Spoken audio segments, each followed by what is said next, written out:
어머님, 정성껏 달인 대추차예요. 드세요.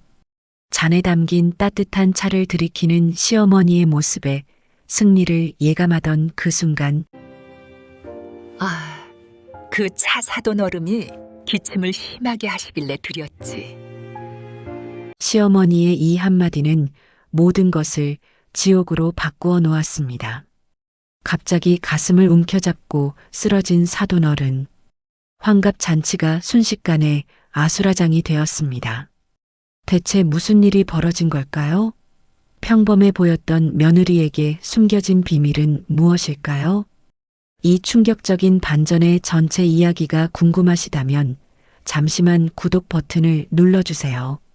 평범한 사람들의 숨겨진 이야기를 매일 전해드립니다. 이 모든 일의 시작은 3개월 전으로 거슬러 올라갑니다. 3달 전 조용한 아파트 단지. 한 여성이 홀로 살고 있었습니다. 강혜숙. 예순이 갓 넘은 그녀는 남편을 잃은 지 5년째였습니다.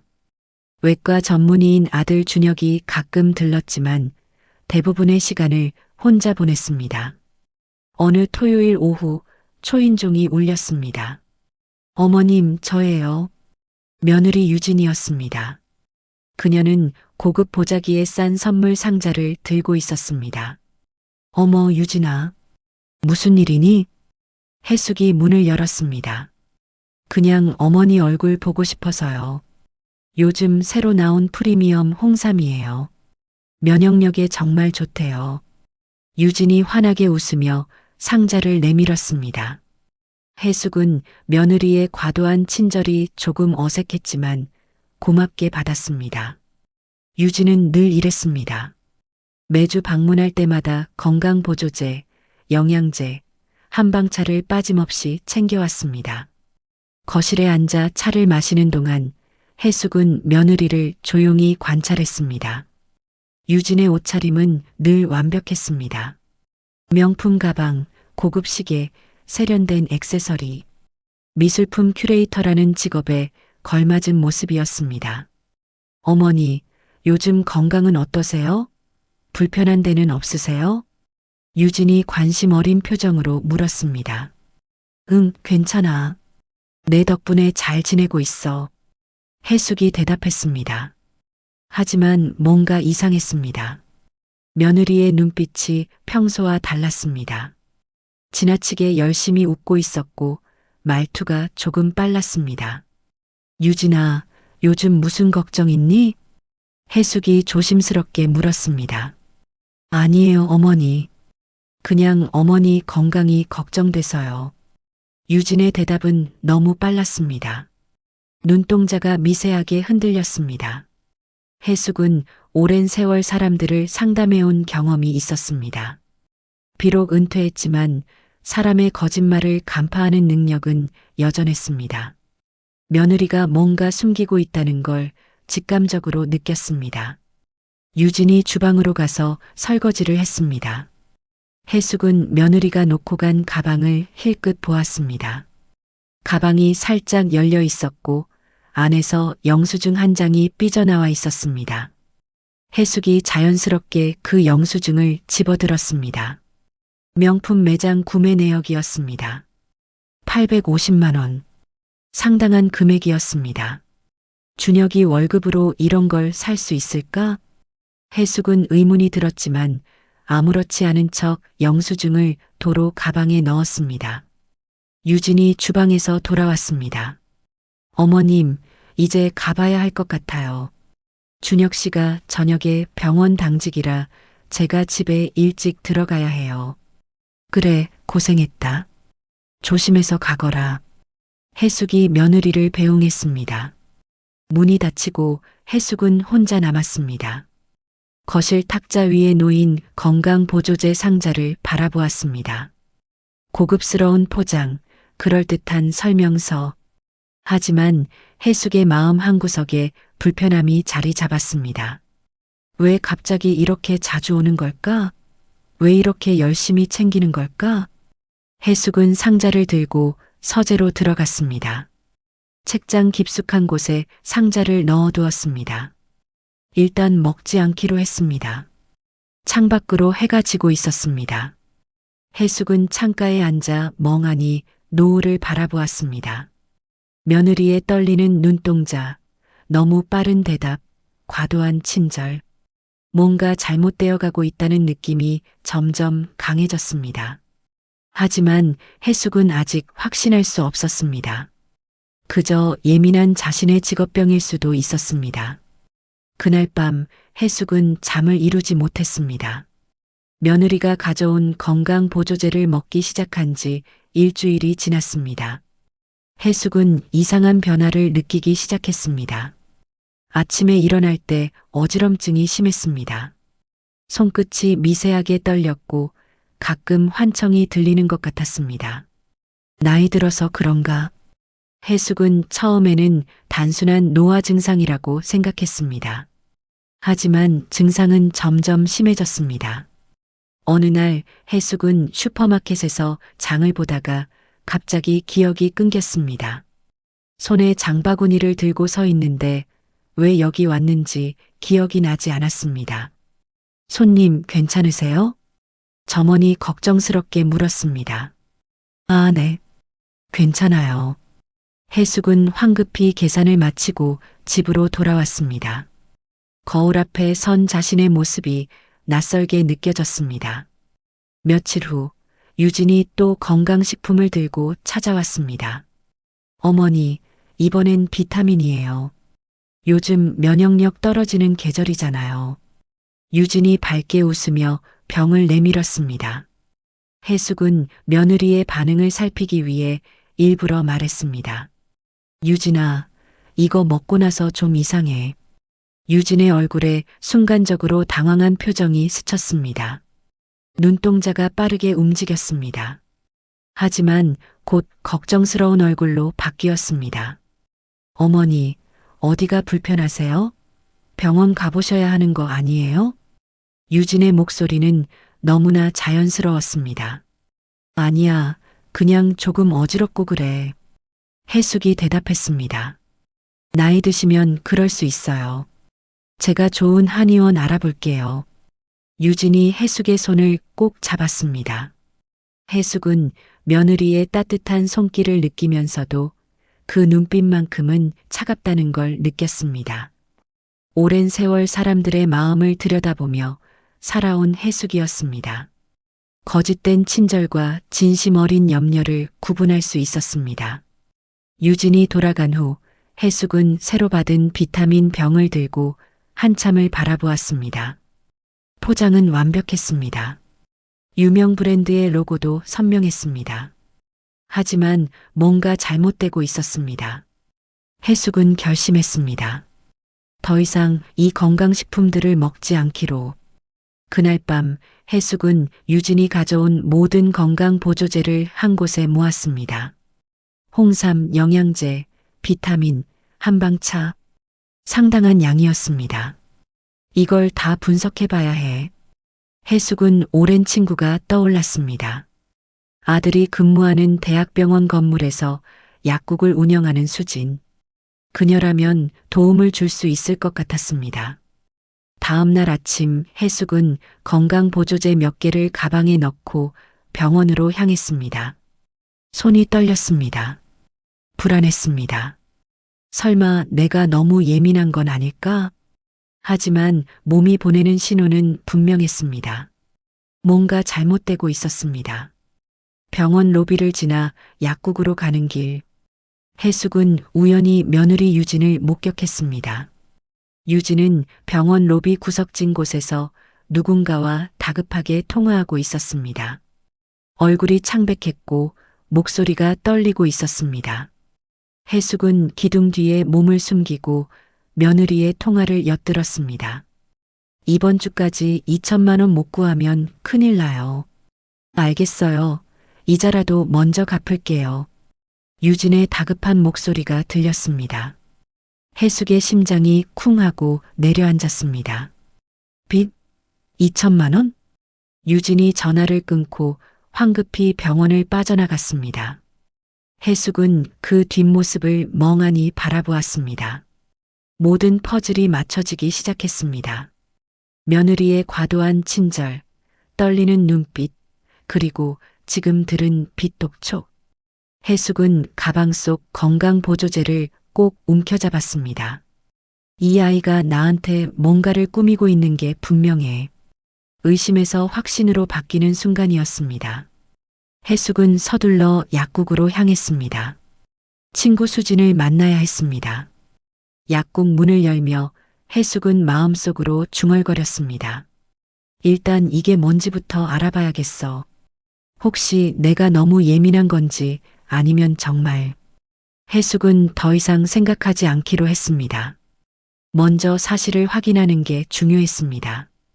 약국 문을 열자 소독약 냄새와 함께 익숙한 얼굴이 보였습니다. 해숙아, 웬일이야? 수진이 반갑게 웃으며 손님을 배웅하고 해숙에게 다가왔습니다. 수진은 해숙과 대학 동기로 35년 넘게 약사로 일해온 베테랑이었습니다. 수진아, 너한테 부탁할 게 있어서. 해숙의 표정이 심각했습니다. 뭔데? 그렇게 굳은 얼굴로? 수진이 해숙을 약국 뒷방으로 안내했습니다. 해숙은 가방에서 건강보조제들을 꺼내 테이블 위에 놓았습니다. 이것들 성분 분석해 줄 수 있어? 이게 뭔데? 며느리가 가져온 건강식품들이야. 이거 먹고 나서 몸이 이상해. 해숙이 조용히 말했습니다. 수진의 표정이 굳어졌습니다. 약사로서의 본능이 작동했습니다. 어떻게 이상한데? 어지럽고 손이 떨리고 기억이 끊기고 가끔 환청도 들려. 수진이 건강보조제 병을 집어들고 라벨을 자세히 살펴봤습니다. 일단 간이 검사부터 해볼게. 시간은 좀 걸릴 거야. 고마워, 수진아. 해숙이 친구의 손을 꼭 잡았습니다. 며칠 후 수진에게서 전화가 왔습니다. 해숙아, 당장 약국으로 와. 큰일이야. 수진의 목소리가 떨렸습니다. 해숙은 급히 약국으로 향했습니다. 가슴이 두근거렸습니다. 약국 뒷방에서 수진이 서류를 펼쳐놓고 기다리고 있었습니다. 해숙아, 앉아. 수진의 얼굴이 창백했습니다. 이거 성분이 이상한데 일반 건강보조제가 아니야. 수진이 분석 결과지를 보여줬습니다. 뭐가 들어있는데? 해숙이 떨리는 목소리로 물었습니다. 신경안정제 계열이 과다하게 들어있어. 정상 제품 용량의 3배 이상이야. 그게 무슨 뜻이야? 장기 복용하면 치매 유사 증상이 나타나.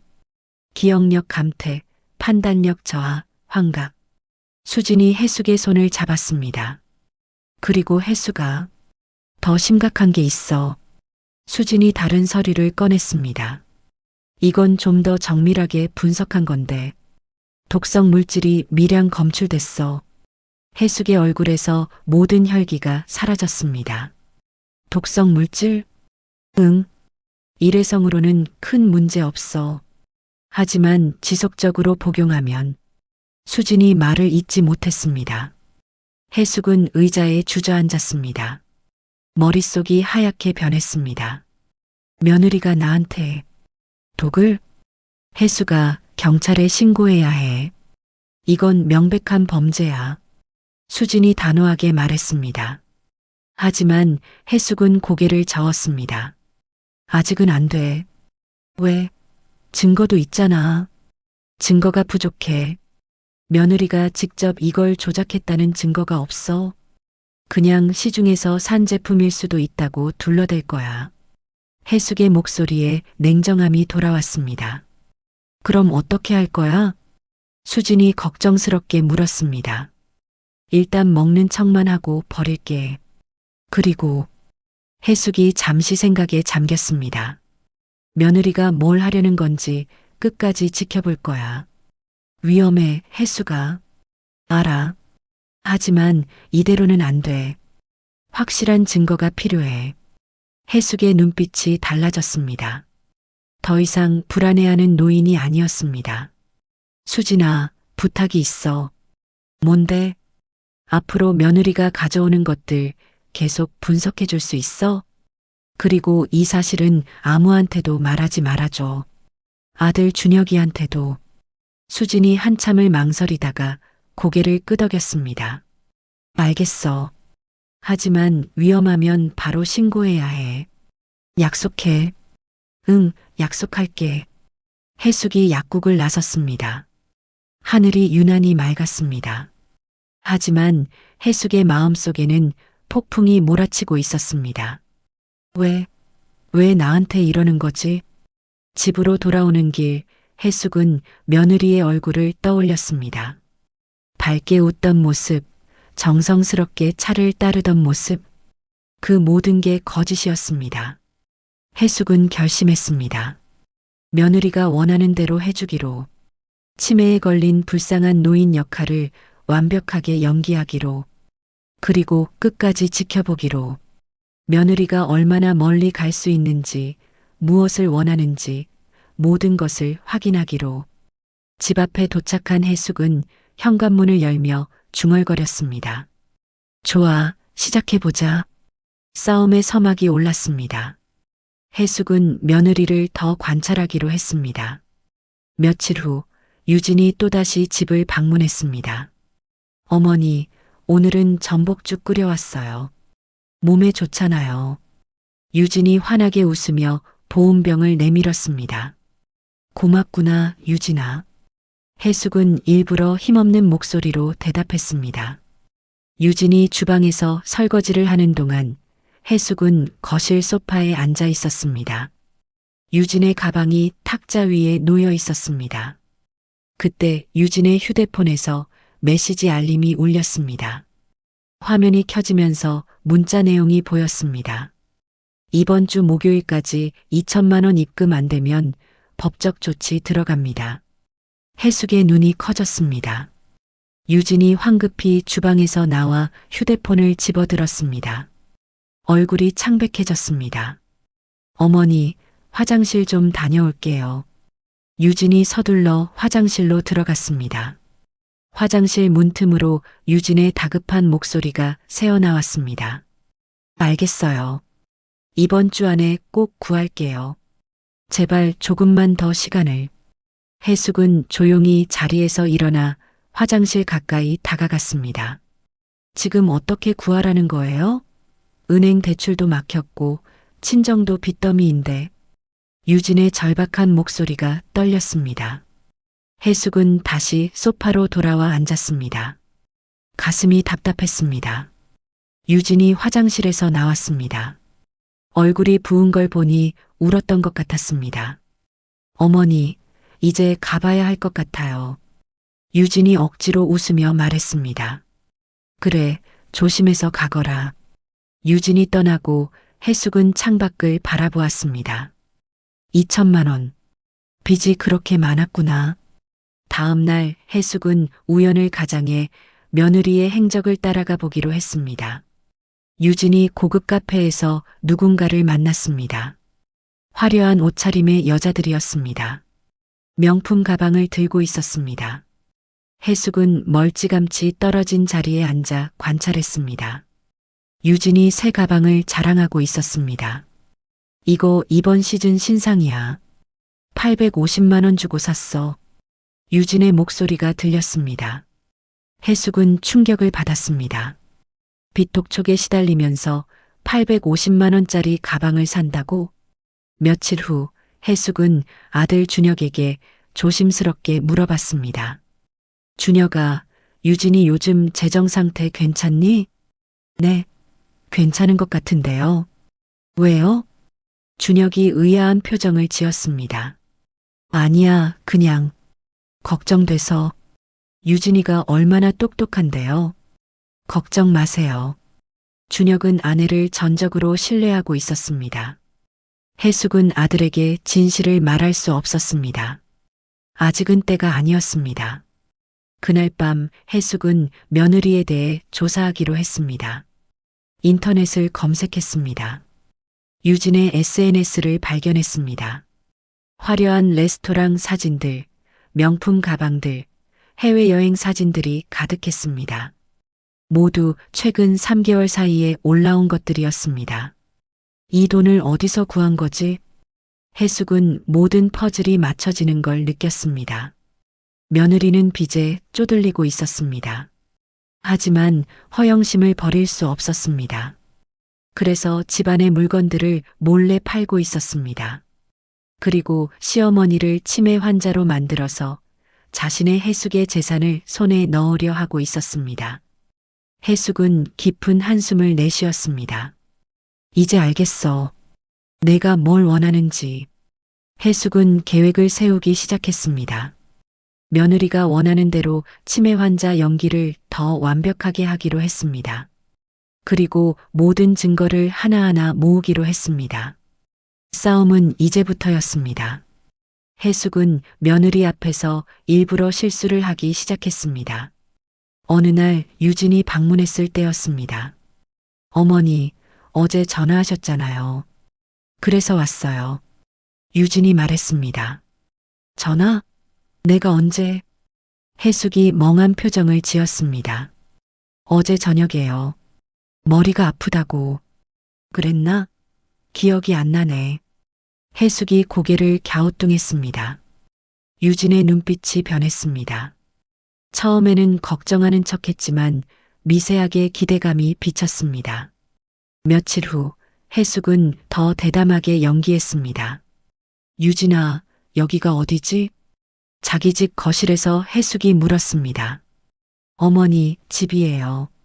우리 집. 유진이 해숙의 손을 잡았습니다. 아, 그래. 내가 또. 해숙이 허탈한 표정을 지었습니다. 유진은 그날 밤 바로 남편 준혁에게 전화했습니다. 여보, 어머니 상태가 심각한 것 같아요. 무슨 일이야? 준혁이 걱정스럽게 물었습니다. 본인 집도 모르시고 전화한 것도 기억 못하시고.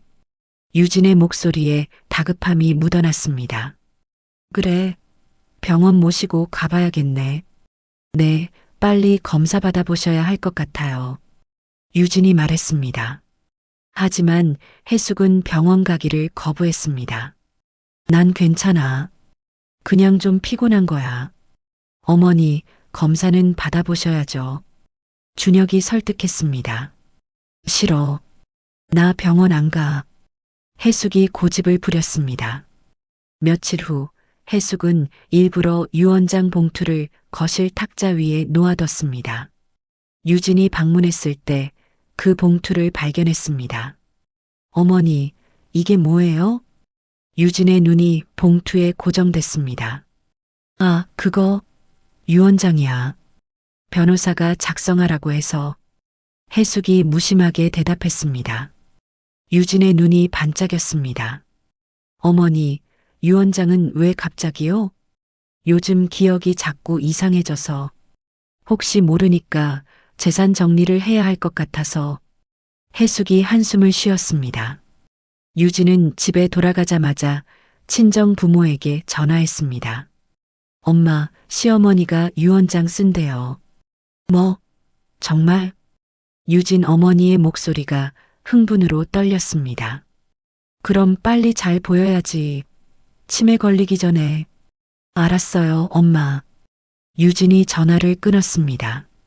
며칠 후 유진의 친정 부모가 해숙을 방문했습니다. 사돈 어른, 건강은 좀 어떠세요? 유진 아버지가 걱정스러운 척 물었습니다. 해숙은 일부러 멍한 표정을 지었습니다. 여기가 어디지? 당신들은 누구시고? 유진의 부모는 서로 눈짓을 주고받았습니다. 어머니, 제 부모님이세요. 사돈 어른들. 유진이 황급히 설명했습니다. 아, 그래. 미안해. 요즘 기억이. 해숙이 머리를 감싸쥐었습니다. 그날 밤 해숙은 수진을 집으로 불렀습니다. 수진아, 이제부터 집에 카메라를 설치할 거야. 카메라? 응. 며느리가 뭘 하는지 다 기록해야 해. 해숙이 단호하게 말했습니다. 수진이 소형 녹화 장비들을 가져왔습니다. 거실, 주방, 서재 곳곳에 초소형 카메라를 설치했습니다. 며칠 후 카메라에 충격적인 장면이 찍혔습니다. 유진이 해숙의 방에 몰래 들어갔습니다. 서랍을 조심스럽게 열었습니다. 진주 목걸이를 꺼내서 가방에 넣었습니다. 해숙은 녹화 영상을 보며 주먹을 불끈 쥐었습니다. 다음 날 해숙은 일부러 물었습니다. 내 진주 목걸이 어디 갔지? 분명히 여기 있었는데. 유진이 태연하게 대답했습니다. 어머니, 원래 그런 목걸이 없었어요. 기억이 잘못된 거예요. 아니야, 분명히 있었어. 어머니, 요즘 자꾸 헷갈리시잖아요. 그런 목걸이 처음부터 없었어요. 해숙은 속으로 분노가 치밀었지만 겉으로는 혼란스러운 척했습니다. 그런가? 내가 착각한 건가? 유진의 입꼬리가 살짝 올라갔습니다. 그날 밤 해숙은 녹화된 영상들을 USB에 저장했습니다. 수진이 약물 분석 보고서를 가져왔습니다. 해숙아, 증거는 충분해. 이제 경찰에. 아직이야. 이 아이가 얼마나 더 가는지 봐야 해. 해숙의 눈빛이 차갑게 빛났습니다. 며느리가 진짜 원하는 게 뭔지, 어디까지 갈 수 있는지 끝을 봐야 해. 수진이 걱정스럽게 해숙을 바라봤습니다. 위험해, 해숙아. 알아. 하지만 이대로는 안 돼. 완벽한 증거가 필요해. 해숙은 창밖 어둠을 바라보며 중얼거렸습니다. 조금만 더 기다리자. 며느리의 탐욕은 점점 커지고 있었습니다. 그리고 해숙의 계획도 천천히 완성되어 가고 있었습니다. 해숙의 치매 연기가 계속되면서 유진은 점점 더 대담해졌습니다. 어느 날 유진이 아들 준혁에게 심각한 표정으로 말했습니다. 여보, 어머니 이제 혼자 계시기 힘든 것 같아요. 무슨 일이야? 준혁이 걱정스럽게 물었습니다. 어제는 가스불도 켜놓고 나가셨어요. 정말 위험했어요. 유진의 목소리가 떨렸습니다. 준혁이 놀라며 말했습니다. 정말? 그건 정말 위험하잖아. 그래서 제가 요양원을 알아봤어요. 유진이 조심스럽게 팸플릿을 꺼냈습니다. 여기 좋은 곳이에요. 전문 간호사들이 24시간 케어해주고 치매 환자 전문 프로그램도 있대요. 준혁은 팸플릿을 받아들고 한참을 들여다봤습니다. 며칠 후 준혁이 해숙을 찾아왔습니다. 얼굴이 무거웠습니다. 엄마, 요양원에 가시는 게 어때요? 그 말을 듣는 순간 해숙의 심장이 철렁 내려앉았습니다. 내 아들마저. 준혁아, 난 괜찮아. 혼자서도 잘 지낼 수 있어. 해숙이 필사적으로 말했습니다. 엄마, 유진이가 그러는데 어제 가스불을 켜놓고 나가셨다면서요? 나는 그런 적 없어. 해숙의 목소리가 높아졌습니다. 준혁이 안타까운 표정을 지었습니다. 엄마가 기억 못 하시는 거예요. 그래서 더 걱정되는 거고요. 해숙은 아들의 눈빛에서 확신을 받습니다. 아들은 이미 며느리를 믿고 있었습니다. 엄마 안전을 위해서예요. 요양원에서는 전문가들이 계시니까. 난 정신 멀쩡해. 나한테 아무 문제 없다고. 해숙이 소리쳤습니다. 하지만 준혁은 고개를 저었습니다. 엄마, 진정하세요. 우리 천천히 이야기해요. 그날 밤 해숙은 수진에게 전화했습니다. 목소리가 떨렸습니다. 수진아, 내가 너무 예민한 걸까? 혹시 정말 내가... 해숙아, 정신 차려. 우리가 분석한 결과 있잖아. 내 몸에서 독성 물질 나왔다고. 수진이 단호하게 말했습니다. 근데 내 아들마저 날 안 믿어. 나를 정신병자 취급해. 해숙이 울먹였습니다. 그래서 더 끝까지 가야 해. 증거를 완벽하게 모아서 모두에게 보여줘야 한다고. 알아. 하지만 힘들어, 수진아. 조금만 더 버텨. 거의 다 왔어. 며칠 후 준혁이 요양원 입소 계약서를 들고 왔습니다. 엄마, 여기만 서명하시면 돼요. 계약서를 보는 순간 해숙의 손이 떨렸습니다. 이대로 가면 정말 끝이야. 그때 유진이 옆에서 부드럽게 말했습니다. 어머니, 거기 정말 좋은 곳이에요. 편하게 지내실 수 있어요. 해숙은 유진의 눈에서 차가운 승리감을 받습니다. 며느리는 이미 이겼다고 생각하고 있었습니다. 해숙이 펜을 들었습니다. 손이 부들부들 떨렸습니다. 하지만 서명하지 않고 말했습니다. 준혁아, 나한테 일주일만 시간을 줘. 그때까지 생각해 볼게. 엄마. 준혁이 한숨을 쉬었습니다. 알겠어요. 하지만 일주일이에요.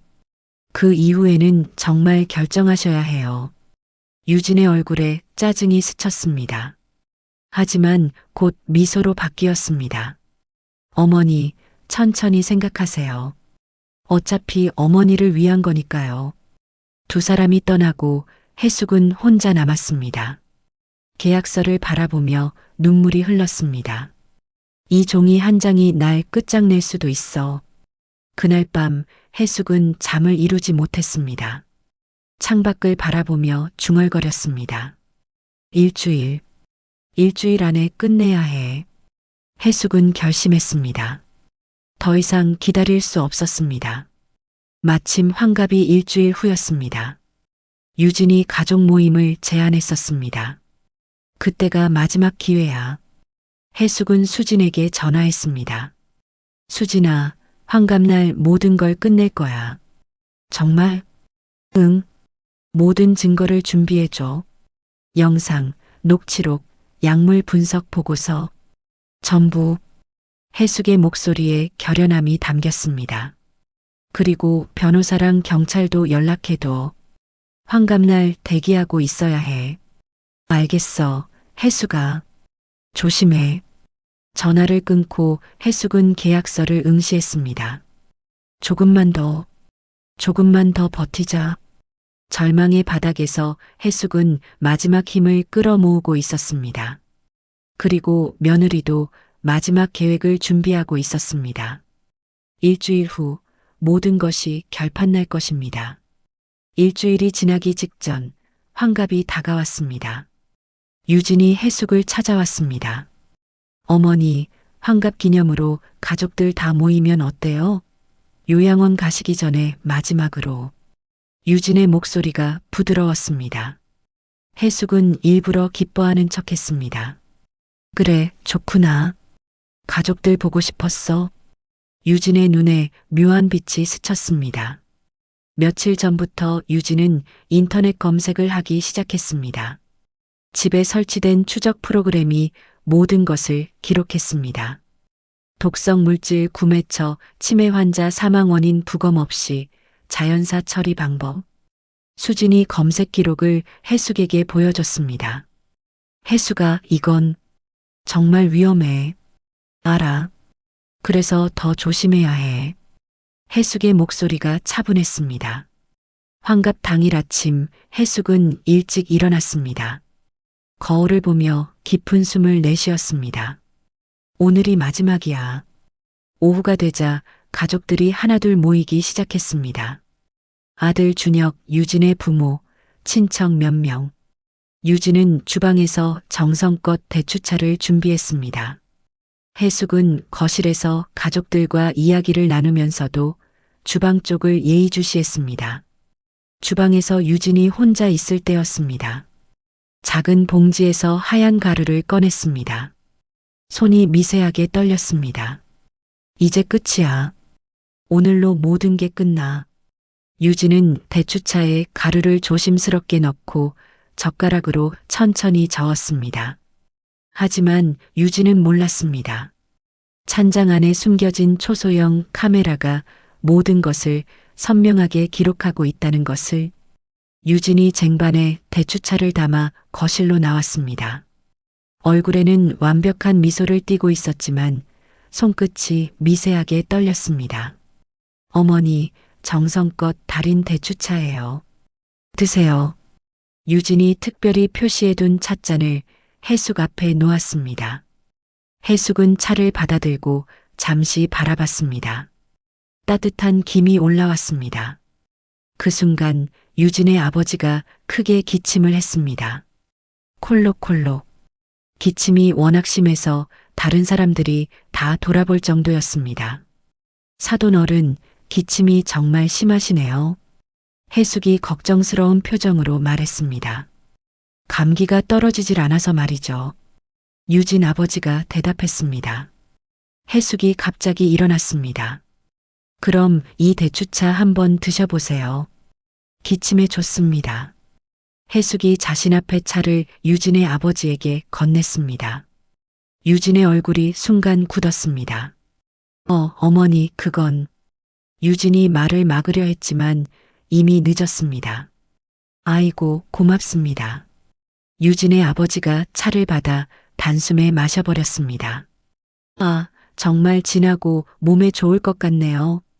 유진의 얼굴에서 모든 혈기가 사라졌습니다. 입술이 파르르 떨렸습니다. 다른 가족들은 아무것도 눈치채지 못했습니다. 화기애애하게 이야기를 나누고 있었습니다. 하지만 유진은 자리에 앉아 아버지만 뚫어져라 쳐다봤습니다. 손에 든 포크가 바닥에 떨어졌습니다. 10분이 지났습니다. 유진의 아버지가 갑자기 얼굴을 찌푸렸습니다. 갑자기 속이, 얼굴이 창백해지기 시작했습니다. 여보, 괜찮아요? 유진 어머니가 놀라며 남편을 부축했습니다. 머리가 어지럽고 가슴이. 유진의 아버지가 가슴을 움켜쥐었습니다. 그리고 바닥에 쓰러졌습니다. 아빠. 유진이 비명을 지르며 아버지에게 달려들었습니다. 거실이 순식간에 아수라장이 되었습니다. 119 불러요. 준혁이 급히 전화를 걸었습니다. 해숙은 침착하게 상황을 지켜봤습니다. 표정 하나 변하지 않았습니다. 유진이 아버지를 흔들며 울부짖었습니다. 아빠, 정신 차려요. 아빠. 하지만 유진의 아버지는 반응이 없었습니다. 해숙은 조용히 자리에서 일어나 현관 쪽으로 갔습니다. 수진이 밖에서 대기하고 있었습니다. 수진아, 변호사랑 경찰 불러. 해숙이 낮은 목소리로 말했습니다. 지금? 응, 지금이야. 해숙의 눈빛이 차갑게 빛났습니다. 응급차 사이렌 소리가 멀리서 들려왔습니다. 유진은 쓰러진 아버지 옆에서 넋을 잃고 있었습니다. 내가 준비한 독을. 아빠가. 유진의 계획은 완전히 엉망이 되었습니다. 하지만 진짜 폭풍은 이제부터였습니다. 병원 응급실. 차가운 조명 아래 의사가 검사 결과를 들고 나왔습니다. 환자분 혈액에서 고농도의 독성 물질이 검출됐습니다. 의사의 말에 모두가 충격에 빠졌습니다. 유진이 패닉 상태로 소리쳤습니다. 그건 실수예요. 시어머니가 치매 때문에 약을 잘못 섞은 거예요. 필사적으로 변명했습니다. 경찰 신고를 해야 할 것 같습니다. 의사가 심각한 표정으로 말했습니다. 그때 해숙이 조용히 말했습니다. 유진아, 거짓말은 그만하렴. 모두가 해숙을 바라봤습니다. 해숙의 눈빛이 완전히 달라져 있었습니다. 더 이상 멍한 치매 환자가 아니었습니다. 날카롭고 냉철한 눈빛이었습니다. 나는 치매가 아니야. 처음부터 너의 모든 행동을 지켜봤지. 거실의 공기가 얼어붙었습니다. 준혁이 충격에 빠진 목소리로 물었습니다. 엄마, 무슨 소리예요? 준혁아, 미안하다. 엄마가 너한테까지 거짓말을 했구나. 해숙이 아들을 바라봤습니다. 유진이 뒷걸음질 쳤습니다. 어머니, 지금 무슨 말씀을 하시는 거예요? 너한테 당한 3개월이 얼마나 고통스러웠는지 아니? 해숙의 목소리가 차가웠습니다. 전 아무것도. 유진이 손사래를 쳤습니다. 해숙은 가방에서 태블릿을 꺼냈습니다. 자, 이제 진짜 진실을 보여줄게. 화면에 영상이 재생되기 시작했습니다. 첫 번째 영상. 유진이 건강보조제에 하얀 가루를 섞는 장면. 날짜와 시간이 선명하게 찍혀 있었습니다. 준혁이 손으로 입을 막았습니다. 저게 당신이야? 두 번째 영상. 유진이 해숙의 방에 몰래 들어가 진주 목걸이를 훔치는 장면. 유진 어머니가 비명을 질렀습니다. 유진아, 이게 뭐니? 세 번째 영상. 주방에서 대추차에 독을 타는 오늘의 장면. 모든 과정이 선명하게 기록되어 있었습니다. 유진이 주저앉았습니다. 아니야. 이건 그때 녹음이 재생됐습니다. 빨리 죽어야 재산을 받잖아요, 엄마. 그래, 치매 걸리기 전에 빨리. 유진과 엄마가 나눈 전화 통화 내용이었습니다. 그때 수진이 나타나 서류를 건넸습니다. 그리고 이건 독성 물질 성분 분석 보고서예요. 3개월 동안 강혜숙 씨에게 투여된 물질들의 목록입니다. 의도적으로 치매 유사 증상을 유발하는 약물이었어요. 준혁이 바들바들 떨며 주저앉았습니다. 해숙이 아들의 어깨를 잡았습니다. 준혁아, 이제 괜찮아. 그때 경찰이 응급실에 들어왔습니다. 서유진 씨, 존속살인 미수 혐의로 긴급 체포합니다. 경찰이 수갑을 꺼냈습니다. 유진이 무릎 꿇으며 울었습니다. 어머님 빚 때문에 어쩔 수 없었어요. 제발. 해숙이 차갑게 말했습니다. 어쩔 수 없는 악행은 없어. 내가 선택한 거야. 제발 한 번만. 넌 나한테 독을 먹였어. 3개월 동안. 그리고 오늘은 내 아버지가 그 독을 마셨지. 해숙의 목소리에는 떨림이 없었습니다. 유진이 수갑이 채워진 채 끌려나갔습니다. 어머니, 어머니. 유진의 비명이 복도에 울렸습니다. 유진의 부모도 공범 혐의로 조사를 받게 되었습니다. 준혁은 멍하니 벽만 바라보고 있었습니다. 엄마, 정말 미안해요. 내가 엄마를 못 믿었어요. 준혁아. 해숙이 아들을 안았습니다. 이제 끝났어. 다 끝났어. 하지만 준혁의 눈에서 눈물이 흘렀습니다. 내가 엄마를 요양원에 보내려고 했어요. 나 때문에. 아니야. 그건 유진이가 너를 속인 거야.